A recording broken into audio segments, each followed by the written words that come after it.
nem todas as pasteleiras se atreviam a pôr as mãos nas espigas. E vocês daqui a pouco vão perceber porquê. Porque elas saem de forno a 400 graus. Logo, pôr a mão na espiga é preciso ter mesmo coragem.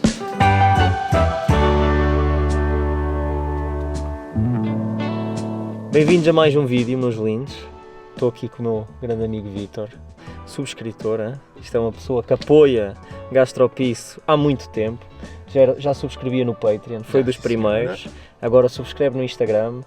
E o que é que ele ganhou? Ganhou esta excelente oportunidade de passar o dia a aturar-me enquanto nós vimos fazer uma gravação altamente, digo eu, para doces conventuais da minha terra, pastel de Tentugal, queijada de Tentugal, doces que não são conventuais, mas que merecem muito reconhecimento, como a espiga, e vimos ao sítio onde eles são feitos, a um dos sítios mais antigos a fazê-los, que tem alguém do lado deles, que é uma verdadeira enciclopédia gastronómica humana, que é a Olga, que ela é super sábia e excelente comunicadora e a melhor pessoa para nos mostrar como é que se fazem os pastéis, as queijadas, as espigas e nos falar sobre toda a gastronomia regional e não regional. Portanto, penso que vai ser do caraças. Estou curioso pelo Vítor, porque ele nunca experimentou sequer um pastel de Tentugal. Eu nem sei se ele sabe como é que é o formato. Portanto, estou muito expectante para isso. Vamos ver e até já.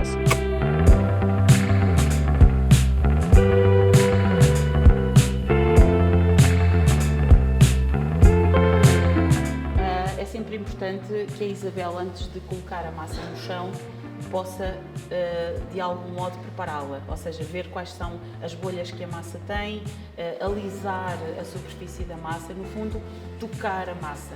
Digamos que é o primeiro contacto que a Isabel vai ter para se preparar para depois para aquilo que vai acontecer, que é esticar. E nem sempre as coisas correm da melhor maneira, por isso é bom que ela estabeleça já uma boa conexão com a massa.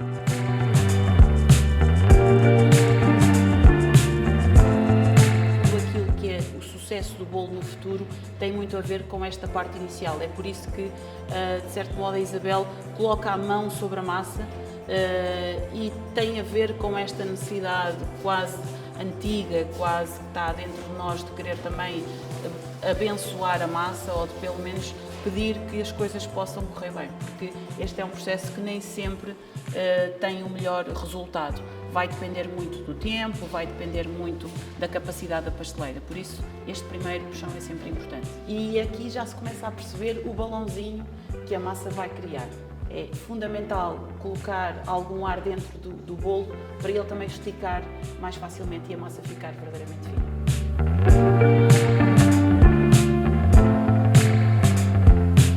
O que é que faz com que a massa estique desta maneira? Verdadeiramente é a farinha, a qualidade da farinha e o glúten que se desenvolve na amassagem da água com a farinha. E o glúten é exatamente isso, é uma espécie de cola que faz com que tudo aquilo que são estas redes interiores que se desenvolvem na massa possam não rasgar. E é por isso que é fundamental ter uma boa farinha com um bom índice de glúten para depois podermos ter a massa esticada desta maneira.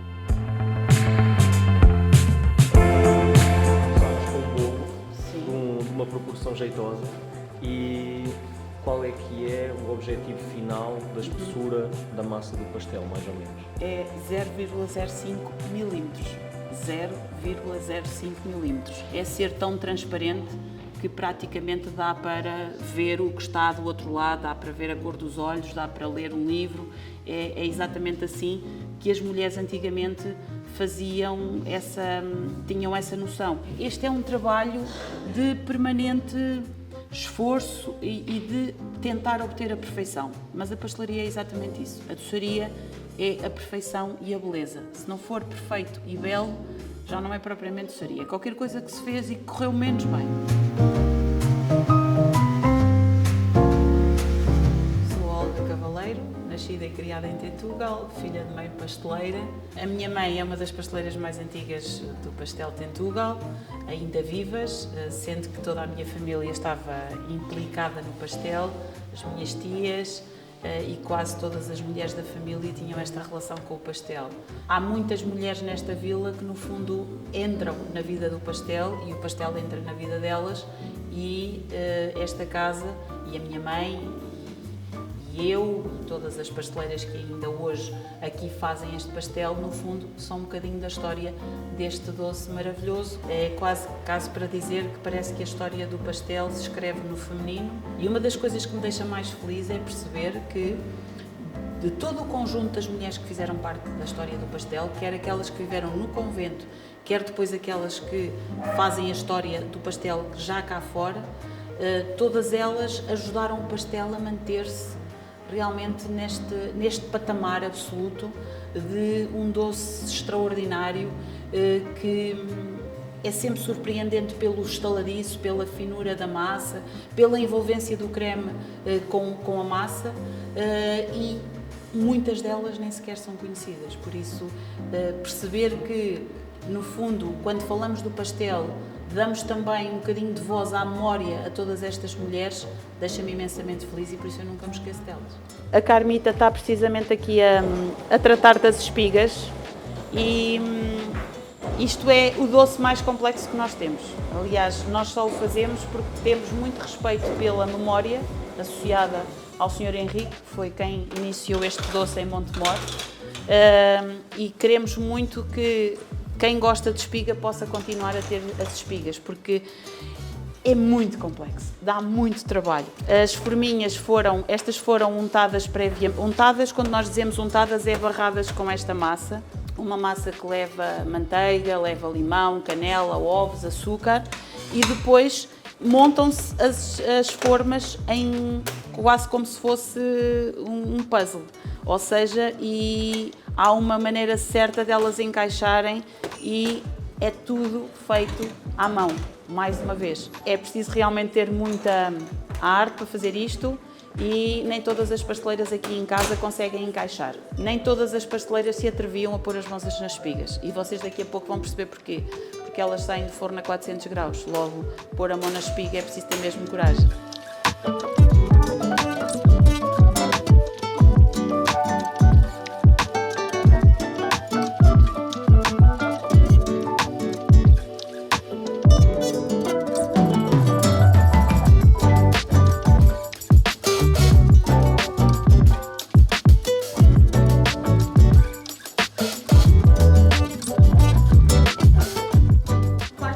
É 10, 15 minutinhos ficam prontas, porque a espiga, basicamente, o ferro da forma vai acabar por cozer a massa, e ela também não deve ficar muito seca, e nós particularmente não secamos tantas espigas como elas eram outrora. Eu lembro-me também à Montemor, não é? E também as comia, sempre as achei um bocadinho secas, então aqui nós fizemos um bocadinho essa modificação, retiramos-las mais suculentas, para elas terem ainda o recheio mais líquido e a massa não ficar tão seca. Mas há uma parte que tem que ficar bem cozinhada, por isso é que vai uma temperatura neste momento está a 310, há de subir ainda um bocadinho mais. Há uma parte que tem que ficar mesmo caramelizada, que é aquilo que nós dizemos o cozinho da espiga. E quem gosta de espigas sabe que é a melhor parte.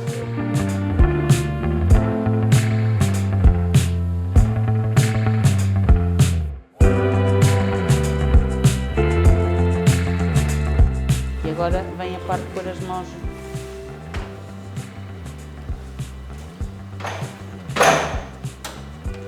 E a Carmita é corajosa, que as colegas usam uma faca, mas elas... Não, para mim faz claramente isto a mais longe. É quase uma vida. E esta pontinha negra é incrível. Eu estou a olhar e está a doer. Pois. Ora, basicamente aqui nos pastéis, no armar do pastel, é a técnica que ela vai mostrar de colocar a folhinha da massa, de procurar criar a cama para o recheio e depois o pincelar com a pena, a pena da galinha ou a pena do pato, e a arte de fazer a crista. Por isso, o seu a seu dono, ela é que vai fazer a beleza.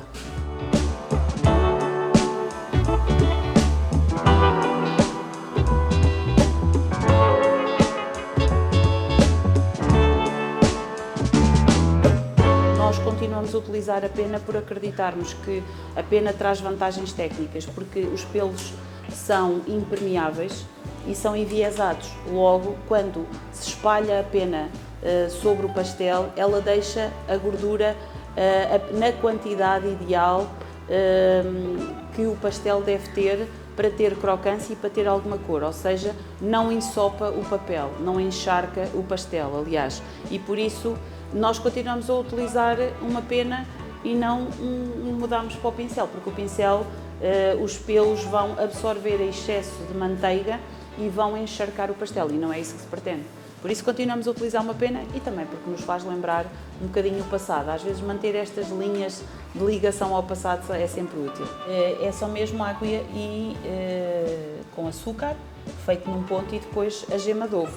E, portanto, também é preciso ter ar para fazer o recheio, porque ele não pode ser muito cozido, não pode ser muito cozinhado. Quando nós temos um recheio que é muito cozinhado, não tem esta cremosidade, e isso nós orgulha-nos porque percebemos que temos um pastel que depois de ser cozido não se agarra excessivamente aos dentes. Portanto, um pastel é todo um processo, desde o fazer da massa, fazer o recheio e depois armar o pastel. A Carmita daqui a pouco vai fazer o formato anterior a este, porque o pastel não teve sempre este formato. O pastel está boa, então a Carmita está-me a dizer que esta massa está boa, vai fazer agora o pastel de meia-lua, que era o pastel que existia outrora. Não sabemos se terá sido o primeiro, não conhecemos, mas à partida terá sido o formato original do pastel de Portugal. É este.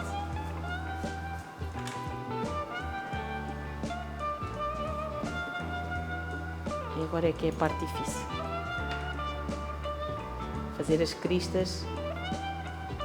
E quando as pasteleiras fazem este pastel, percebe-se porque é que se diz armar o pastel. Ele fica todo armado, fica todo composto, fica todo cheio de folhos, fica todo cheio de cristazinhas. Isso é uma riqueza.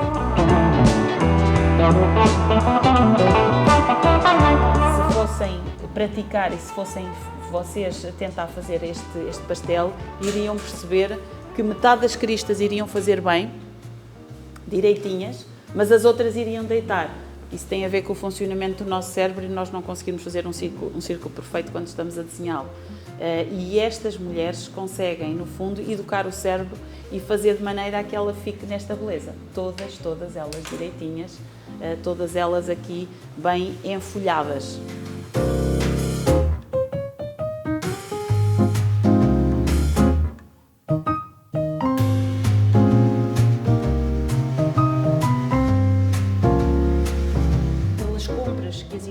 Faziam de farinha e pelas quantidades que elas mandavam moer nos moinhos de Sernás, por altura do século XVIII, no início do século XVIII, neste caso, indicia-nos que o pastel pode ter 200, 250 anos, 300 anos. Não saberemos muito bem se isso pode indiciar ou não que o pastel já era produzido, mas parece-nos que é farinha em quantidade extraordinária só para alimentar de pão.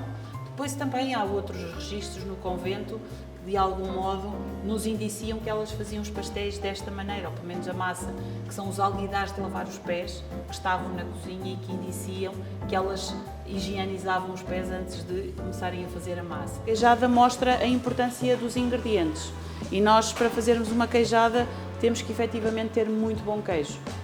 Nós hoje também, ao nível da produção de queijo, nem sempre encontramos queijos feitos com leite, são leites, enfim, às vezes até produzidos de forma mais industrial, e a diferença do ingrediente vai fazer com que a queijada seja completamente diferente.